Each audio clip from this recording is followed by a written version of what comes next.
বরঞ্চ আজকে ডেটা বলছে তৃণমূলের যে অবস্থা যে জায়গায় পৌঁছেছে, তৃণমূল বরঞ্চ ভোট কেটে বিজেপিকে সুবিধা করবে।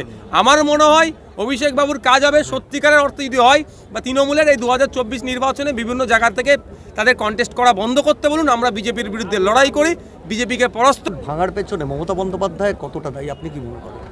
দেখুন, কতটা দায়ী আমি বলতে পারবো না, তবে মমতা ব্যানার্জি কোনো মতেই চাইবেন না INDIA জোট শক্তিশালী হোক তথা বিজেপি কেন্দ্রে দুর্বল হোক, কোনো মতেই চাইবে না। মমতা ব্যানার্জি সবসময়ের মতো ISF সমর্থক তৃণমূলে যোগ দিয়েছে বলে খবর।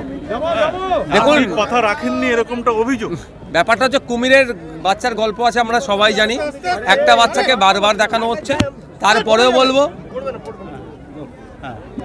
বলবো আমি আপনাদেরকে বলবো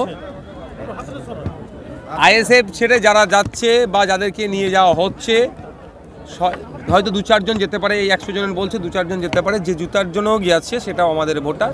কি হচ্ছে জানেন, যে ব্যবসা করে, বাণিজ্য করে, ভ্যান চালায়, টোটো চালায়, রিক্সা চালায়, স্ট্যান্ডে দাঁড়াতে দেবে না, মারধর করবে বা কাজ কেড়ে নিচ্ছে, ফলে তারা রুটির কথা ভেবে তারা আজকে তৃণমূলের ঝান্ডা ধরছে। কিন্তু দিনের শেষে ভোটটা ISF এর পক্ষেই আসবে।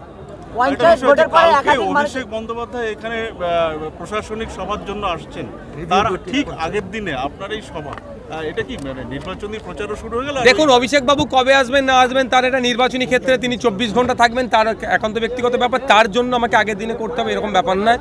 এর আগে আমার করার ছিল, তা সেই সময় আমার একটা সমস্যা হয়েছিল, আমাদের লোকাল নেতৃত্বের উপর একটা আক্রমণ নেমেছিল, যদিও গতকালকেও আক্রমণ নামিয়েছে, আমাদের টোটো এখনও নাকি তারা আছে, এখনও উদ্ধার করতে পারেনি, পুলিশকে জানিয়েছে, আশা করবে উদ্ধার করবে। তারপরেও বলবো অভিষেক বাবুর কম্পেয়ার করার জন্য নয়, আমরা এখান থেকে কন্টেস্ট করবো বলে আপনারা জানেন, আমি জানিয়েছি, তার প্রস্তুতি অবশ্যই আজ থেকে যদি মনে করেন তা আপনার বলতে পারেন, আজ থেকে প্রস্তুতি নিলাম আমরা। আপনি কি অভিযোগ করা হচ্ছে বা বলা হচ্ছে যে আপনি ভোট কেটে বিজেপিকে সুবিধা করে দেবেন? দেখুন, এই ক্যাসেট আর বাংলার মানুষ খাবে না। এটা 2019-এ বাজিয়েছিল, 2021-এ বাজিয়েছে, 2000 পঞ্চায়েত নির্বাচনে বাজানোর চেষ্টা করেছিল, 2024-এ বাজাচ্ছে। ব্যাপারটা হচ্ছে যদি ও কথাই বলেন তাহলে তৃণমূলকে ভোট দিয়ে তাহলে লাভটা কি হচ্ছে? CAA এর বিরুদ্ধে যখন ভোটাভুটি হচ্ছিল, অভিষেক বাবু কোথায় ছিলেন? তৃণমূলের 7টা MP সেখানে অনুপস্থিত ছিল, কতজন ভোট দেয়নি সে ডেটাটা তুললেও তো বোঝা যাবে, বাংলার মানুষ বুঝতে পেরে গিয়েছে। বরঞ্চ আজকে ডেটা বলছে তৃণমূলের যে অবস্থা যে জায়গায় পৌঁছেছে, তৃণমূল বরঞ্চ ভোট কেটে বিজেপিকে সুবিধা করবে। আমার মনে হয় অভিষেক বাবুর কাজ হবে সত্যিকারের অর্থে যদি হয় বা তৃণমূলের এই 2024 নির্বাচনে বিভিন্ন জায়গা থেকে তাদের কন্টেস্ট করা বন্ধ করতে বলুন, আমরা বিজেপির বিরুদ্ধে লড়াই করি, বিজেপিকে পরাস্ত করি, আমাদেরকে সুযোগ করে দিই। আপনি ডায়মন্ড হারবার থেকে নির্বাচনে লড়বেন, তারপরে কি কোথাও দেখা যাচ্ছে অভিষেক বাবু অনেক বেশি ডায়মন্ড হারবার কেন্দ্রিক হয়ে যাচ্ছেন? দেখুন, ব্যাপারটা হচ্ছে অভিষেক বাবুর পায়ের নিচে মাটি আছে কি না নাই তিনি বুঝতে পেরেছেন, সেই জন্য মাটি আঁকড়ে পড়ে থাকার চেষ্টা করছেন অভিষেক। আমি এখন ডায়মন্ড হারবারে লড়বো বলে আমি বলেছি।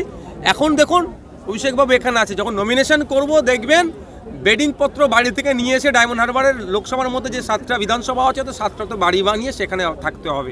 তবে যাই করুক না কেন, ডায়মন্ড হারবার লোকসভার মানুষ প্রস্তুতি নিয়েছে, এই দুর্নীতিগ্রস্তদের হাত থেকে ডায়মন্ড হারবারকে মুক্তি দিতে হবে এবং এই অনুন্নত করে রেখেছে মডেলের নামে যেভাবে শোষণ করে তার হাত থেকে মুক্তি দিতে হবে, সেজন্য এরা প্রস্তুত নিয়েছে। বলছি, বামেরা তো আপনাকে আগেই সমর্থন করেছে, আর শুভেন্দু অধিকারী সম্মতিসূচক কথাও বলেছেন, সেই জন্য কি এই ভাবনা ভাবছেন? দেখুন, শুভেন্দু অধিকারী কি করবে সেটা না ভাবে পায় না। শুভেন্দু অধিকারী আমি বলবো একটাই, তৃণমূল আর বিজেপি ঠিক করুক সেকেন্ড আর থার্ড কে হবে, ওদের মধ্যে বোঝাপড়া করে নিক। ডায়মন্ড হারবারে 1 নম্বর ফার্স্ট পজিশনে হিসেবে আসছে, সেকেন্ড আর থার্ড কে হবে ওরা নিজের মধ্যে আলোচনা করে নিক, ওদের বলতে পারবো।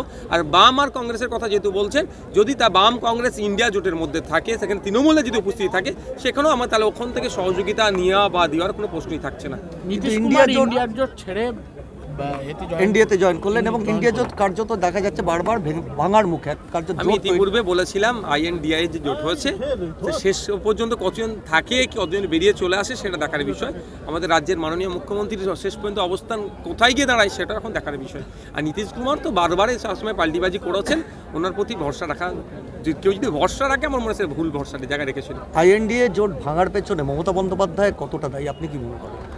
দেখুন, কতটা দায়ী আমি বলতে পারবো না, তবে মমতা ব্যানার্জি কোনো মতেই চাইবেন না INDIA জোট শক্তিশালী হোক তথা বিজেপি কেন্দ্রে দুর্বল হোক, কোনো মতেই চাইবে না। মমতা ব্যানার্জি সবসময় চাইবেন বিজেপি কেন্দ্রে শক্তিশালী থাকুক, কারণ বিজেপিকে শক্তিশালী দেখাতে পারলেই পশ্চিমবাংলার যে ভোটটা মমতা ব্যানার্জির দলের একটা পকেট ভোট হিসাবে করে রেখেছে ভোট ব্যাংক, তাদেরকে ভয় দেখিয়ে সেই ভোটটাকে সুরক্ষিত রাখতে পারবে। এখন ভয় দেখাতে পারছে না, সেই ভোটটা বেরিয়ে যাচ্ছে, ফলে সে হেনতেন প্রকারে বিজেপিকে আরও বেশি কীভাবে শক্তিশালী করা যায় তার চেষ্টা মধ্যখান থেকে করছে।